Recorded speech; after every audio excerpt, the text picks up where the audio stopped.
নমস্কার বন্ধুরা। আজকে একটা আজকে একটা পরোটা নিয়ে চলে আসলাম। সেটা হচ্ছে মোগলাই পরোটা। প্রথমেই ধাক্কা খেলাম, বলাতে। তো কিছু মনে করো না বন্ধুরা, সব সময় ভয়েস দিতে গেলে আমার একটা প্রবলেম হয়। তো যাই হোক, তো দেখো মোগলাই পরোটা কত সুন্দর হয়ে যায়। প্রথম করলাম, জীবনে আমি কোনোদিন করিনি, ছেলের আবদারে। তো দেখেই করলাম। তো দেখো আমি মোগলাই পরোটা কীরকম করলাম তোমাদের সঙ্গে সেটাই শেয়ার করতে এলাম। তো চলো বন্ধু শুরু করি। প্রথমে ময়দা নিলাম 2 কাপের মতো।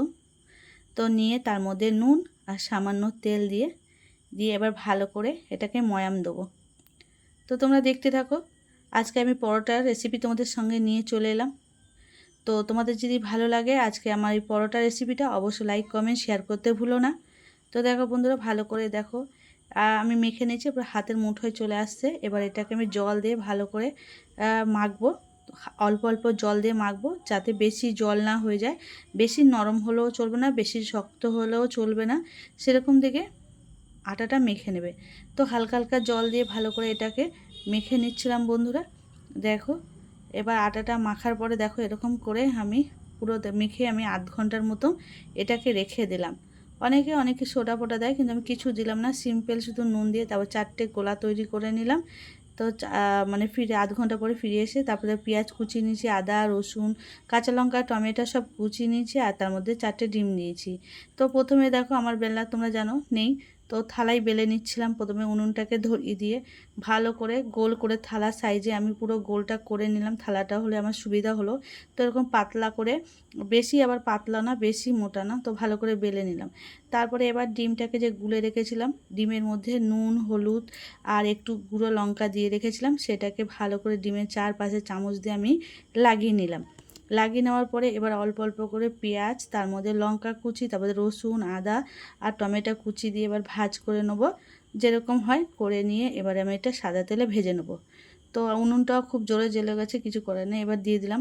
এবার তারপর এর মধ্যে তেল দিয়ে দেবো, দিয়ে এবার উল্টে নেবো। হালকা করে জাল দেবে। এটা আমার উনুন খুব জালটা লেগে গেছে, তোমরা যখন করবে আস্তে আস্তে হালকা জালে করবে। তো আমি উনুনে পরে আঁচটা কমিয়ে দিয়েছিলাম, দিয়ে হালকা করে ভেজে নিচ্ছিলাম। খুব সুন্দর খেতে হয়েছে, যেরকম দেখতে হয়েছে সেরকম কিন্তু খেতে দারুণ হয়েছে। আবার একটা বেলে নিলাম, তার মধ্যেও সেম একই প্রসেসে আমি সব কিছু দিয়ে দিলাম। আজকে যদি আমার পরোটা তোমাদের ভালো লাগে অবশ্যই লাইক কমেন্ট শেয়ার করতে ভুলো না বন্ধুরা। ইউটিউব থেকে দেখলে অবশ্যই সাবস্ক্রাইব করে দিয়ে বেল আইকনটি অন করে দিয়ে পাশে থাকার অনুরোধ রইল। আর ফেসবুক থেকে যদি তোমরা দেখো তাহলে অবশ্যই ফলো করে দিয়ে পাশে থাকার অনুরোধ রইল। তো ভালো করে আবার একটা এরকম ভাজ করে নিলাম, নিয়ে এবার চলো আবার এটাকে ভাজা যাক। তো দেখো হয়ে গেছে, ওটা নামিয়ে নিচ্ছে। আবার একটা করে এই করে আমি 3-4টে করে নিলাম, হালকা তেল দিয়ে এবার ভেজে নিলাম। ভেজে নেওয়া দেখো বন্ধুরা, আমার কিন্তু পরোটা আমি প্রথম করলাম, কিন্তু পরোটাগুলো এত সুন্দর হয়েছে, খেতেও যেরকম। তোমরা প্লেন আলু তরকারির সঙ্গে খেতে পারো, বা প্লেন তোমরা সসের সঙ্গেও খেতে পারো, তোমাদের যেটা ইচ্ছে তোমরা খেতে পারো। তো আমি সসের সঙ্গে খেয়েছি, অন্য কিছু করিনি। তো দেখো বন্ধুরা, আমার এটা পুরো উনুনটাও লিবে যাচ্ছিলো। আজকে যেহেতু বৃষ্টি হচ্ছে, জানো তো বৃষ্টি হলে উনুনের অবস্থা কতটাই প্রবলেম হয়। তো আস্তে আস্তে ধরাচ্ছিলাম, ধরিয়ে আবার পরোটা করতে শুরু করে দিলাম। তো মোটামুটি এটা দেখো বন্ধুরা আমার হয়ে এসছে। এবার এটাকে আমি তুলে নেবো। হালকা জালে আস্তে ধীমে ধীমে জাল দিচ্ছিলাম, এই জন্য আরও লিবে যাচ্ছিলো। কি করব, কিছু করার থাকে না। বর্ষাকালে উনুনে অনেকটাই অসুবিধা হয়, তোমরা ভালো করেই জানো বন্ধুরা যারা উনুনে রান্না করো। তো দেখো এটাকে বসিয়ে রাখার পরে আস্তে আস্তে এটা মোটামুটি হয়ে গেছে। এবার এটাকেও আমি নামিয়ে নেব।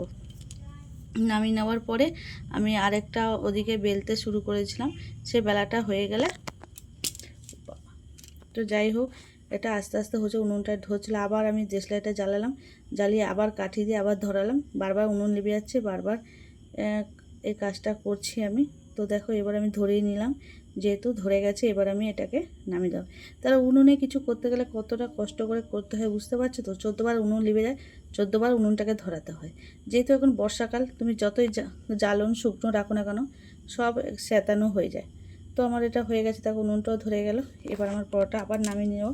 এবার দেখো আস্তে আস্তে করে নিলাম আমি। তো এরকম মোগলাই পরোটা কে আমার মতন প্রথম করলে অবশ্যই কমেন্ট করে জানিও। আমি কিন্তু প্রথম করলাম, প্রথমে যে এত সুন্দর মোগলাই পরোটা আমি করতে পারবো আমি কোনোদিন কল্পনা করতে পারিনি। ওদিকেও আগুনটা জ্বলে গেছে, তারপর আমি আস্তে করে আবার জ্বালনটা কমিয়ে দিলাম, তারপরে আবার জাল দিলাম। এবার মোটা একটা কাঠ দিলাম, দিয়ে দেখো কতটা দেখো লেগে গেছে। তো মোটামুটি আমার হয়ে গেল। তো তো কটা হয়ে গেল, কতগুলো হয়েছে তোমাদের অবশ্যই দেখাবো। তো তোমাদের কেমন লাগলো উনুনে মোগলাই পরোটা। আবার একটা দিয়ে দিলাম, ওটা বেলে রেখেছিলাম, তো হয়ে গেল মোগলাই পরোটা। তো ভিডিওটা দেখার জন্য অসংখ্য ধন্যবাদ। তোমাদের কেমন লাগলো অবশ্যই কমেন্ট করে জানিও।